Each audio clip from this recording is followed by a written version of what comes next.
Hi పిల్లలు, ఈరోజు మనం ఒక మంచి నీతి కథ వినబోతున్నాం. ఈ కథ పేరు ఏ జాతికి చెందలేని గబ్బిలాలు. ఒకానొక కాలంలో పక్షులకి, మృగాలకి ఘోరమైన యుద్ధం జరిగింది. ఆ యుద్ధం ఒక్కరోజు కాదు, చాలా సంవత్సరాలు కొనసాగింది. ఒకరోజు పక్షులు గెలిచేవి, మరొక రోజు జంతువులు గెలిచేవి. అలా యుద్ధం రోజురోజుకీ పెరుగుతూనే ఉంది. కానీ గబ్బిలాలు మాత్రం చాలా తెలివిగా మోసం చేయడం ప్రారంభించాయి. పక్షులు గెలుస్తున్నప్పుడు మేము పక్షులమే అని చెప్పేవి.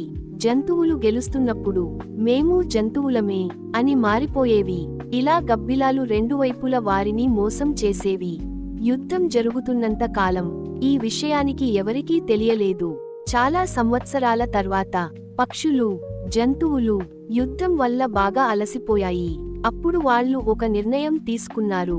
ఇక యుద్ధం వద్దు, శాంతిగా జీవిద్దాం అని సంధి చేసుకున్నారు. అలా యుద్ధం ముగిసిపోయింది.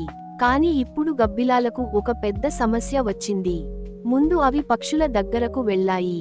అప్పుడు పక్షులు కోపంగా, యుద్ధంలో నువ్వు మాకు వ్యతిరేకంగా పోరాడావు, మా దగ్గరకు రావద్దు అని చెప్పాయి.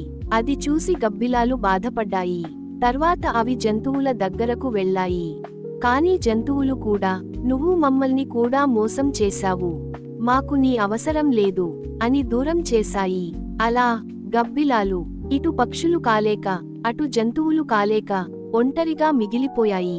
మోరల్: పిల్లలు, ఈ కథ మనకు ఒక మంచి నీతి చెబుతోంది. ఎప్పుడూ నిజాయితీగా ఉండాలి. రెండు వైపుల వారిని మోసం చేస్తే చివరికి ఎవ్వరూ మనల్ని నమ్మరు. ఈ కథ మీకు నచ్చిందా? నచ్చితే లైక్ చేయండి, మీ ఫ్రెండ్స్తో షేర్ చేయండి. ఇంకా ఇలాంటి మంచి తెలుగు కథల కోసం సబ్స్క్రైబ్ చేయడం మర్చిపోవద్దు. మళ్ళీ మరో మంచి కథతో కలుద్దాం. బై పిల్లలు.